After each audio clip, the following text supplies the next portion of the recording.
दोस्तों, ऐसा क्यों कहा जाता है कि कभी भी किसी अनजान जगह पर हमें पेशाब नहीं करना चाहिए।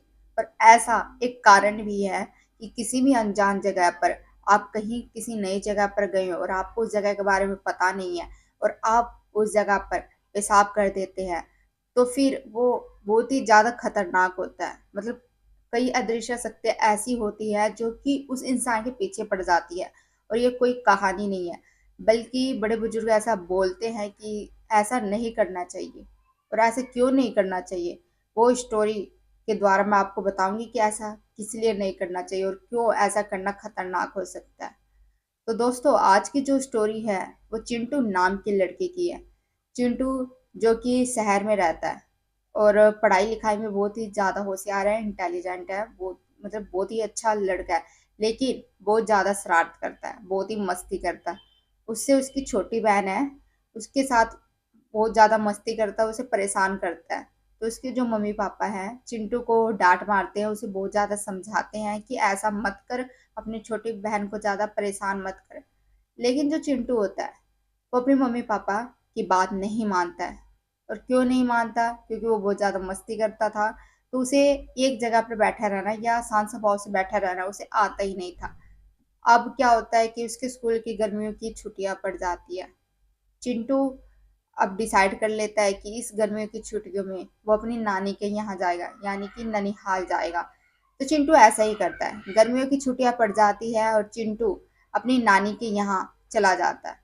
उसे शहर का जो वातावरण था, ये गाड़ियां चलती हुई रातों को टिमटिमाती जो लाइटें होती है, वो चिंटू को ज्यादा पसंद नहीं थी। बल्कि गांव के जो हरियाली थी, जो छोटी छोटी सड़कें थी, खुली खुली हवाएं, वो सब गांव की जो भी चीजें थी चिंटू को बहुत ही ज्यादा अच्छी लगती थी। चिंटू ऐसे ही करता है, वो अपनी नानी के यहाँ चला जाता है गर्मियों में। जब वो नानी के यहाँ पहुंचता है तो उसकी नानी चिंटू को देखकर बहुत ज्यादा खुश हो जाती है।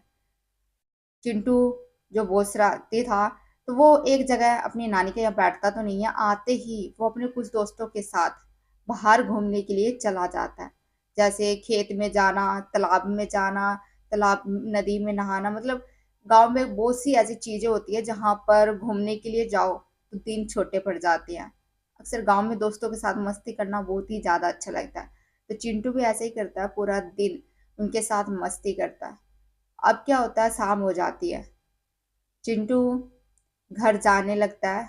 उसे रास्ते में ऐसा लग रहा था कि चिंटू की तबीयत खराब हो रही है।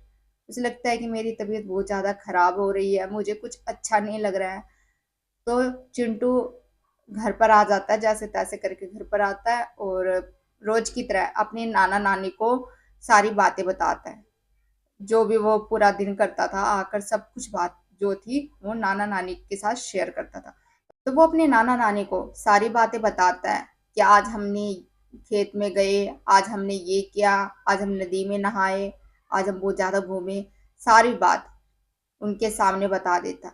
अब जैसे जैसे शाम होती जाती है, रात भी होती जाती है, वैसे वैसे चिंटू की तबीयत खराब होती जाती है। उसके सर में बहुत ज्यादा दर्द होने लगता है, उसे धीरे धीरे बुखार हो जाता है। नाना नानी बहुत ज्यादा घबरा जाते हैं। नाना जो होते हैं चिंटू के लिए दवाई लाते हैं, चिंटू को दवाई दी जाती है। फिर भी चिंटू का आराम नहीं आ रहा था। तो नाना जो होते हैं वो गुस्से में हो जाते हैं और चिंटू को डांट लगाने लगते हैं। कहते हैं कि तू कल से कहीं भी बाहर नहीं जाएगा, कोई मस्ती नहीं करेगा, बल्कि कल से तू घर में ही रहेगा जब तक कि तू ठीक नहीं हो जाता। और ऐसा डांट लगाते हुए वो बोलते हैं कि जाकर तू सो जा। तो चिंटू ऐसे ही करता है। नाना नानी से वो थोड़ा डरता था, तो इस वजह से वो उनकी बात मान लेता है और जाकर सो जाता है। जब वो सोता है तो वो अपने साथ अपना डॉगी लेकर सोता था। उनका एक छोटा सा डॉगी था, उसको लेकर अपने साथ सोता था। रात को जब सोता है तो करीब रात के 2-3 बजे, 2-3 बजे किसी की आवाज आती है चिंटू को। चिंटू देखता है कि जो उसका डॉगी है वो किसी को देखकर भौंक रहा है, वो जोर जोर से भौंक रहा है। चिंटू जो होता है नींद में ही होता है, अपनी आंखें खोलकर देखता है तो वो देखता है कि एक इंसान है। इसे देखकर डॉगी क्यों भौंक रहा है, चिंटू ज्यादा ध्यान नहीं देता है और सो जाता है। फिर जो डॉगी होता है वो दोबारा से जोर जोर से भौंकने लगता है और इस बार चिंटू उठ जाता है, अपनी आंख खोलता है। तो वो क्या देखता है?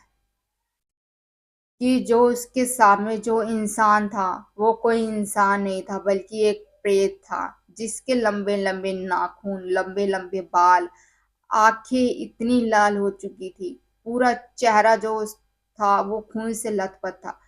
जो चिंटू था उस प्रेत को देखकर डर जाता है, इतना डर जाता है कि जो उसकी बॉडी थी वो एक जगह फ्रीज हो जाती है, एक जगह जम जाती है। वो अपने हाथ पैरों को हिला भी नहीं पा रहा था। जो वो प्रेत था उसके जो पैर थे वो जमीन से ऊपर थे और वो उड़ रहा था। ये सब देखकर चिंटू को विश्वास नहीं होता कि उसने अपनी आंखों से क्या देख लिया। चिंटू बहुत ही ज्यादा डरा हुआ और अपनी बॉडी को एक जगह समेटे हुए, उसके हाथ पैर काम ही नहीं कर रहे थे। वो अपने हाथ पैर को बिल्कुल चिपका रखा था उसने।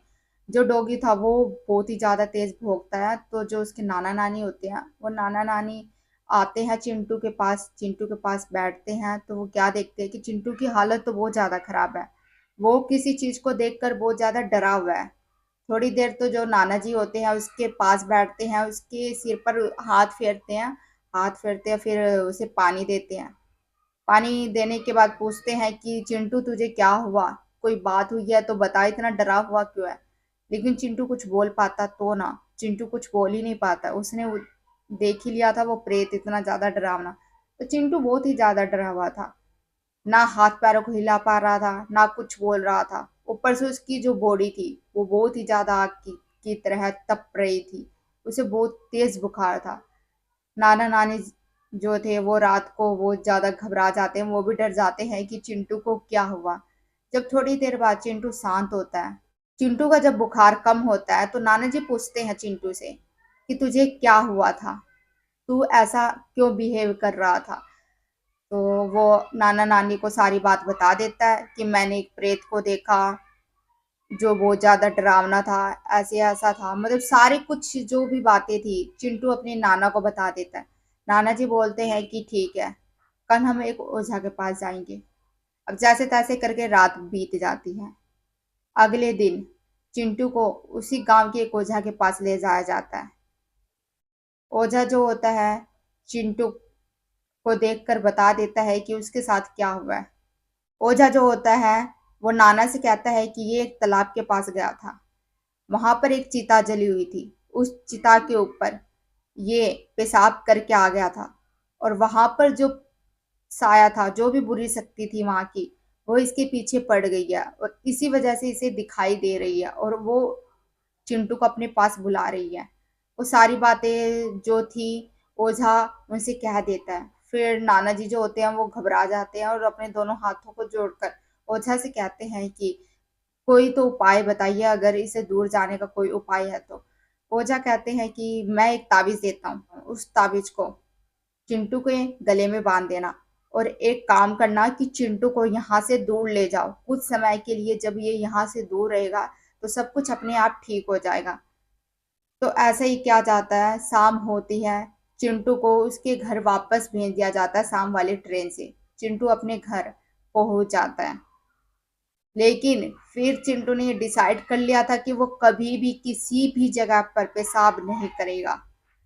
तो दोस्तों, अब मैं आपको बताती हूँ कि किसी भी अनजान जगह पर पेशाब क्यों नहीं करना चाहिए। ऐसा इसलिए नहीं करना चाहिए क्योंकि अगर वहां पर कोई बुरी शक्ति होगी, कोई बुरी अदृश्य चीजें होगी, तो वो आपके साथ लग जाएगी।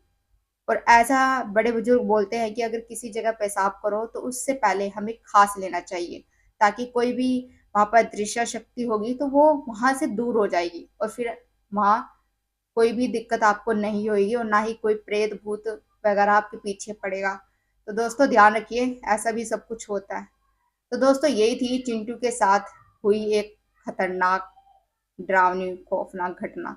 तो कैसी लगी आपको? अच्छी लगी हो तो लाइक कर देना, शेयर करना एंड सब्सक्राइब करना। दोस्तों मिलेंगे एक और नई हॉरर स्टोरी में, तब तक के लिए आप लोग अपना ध्यान रखिए। धन्यवाद दोस्तों।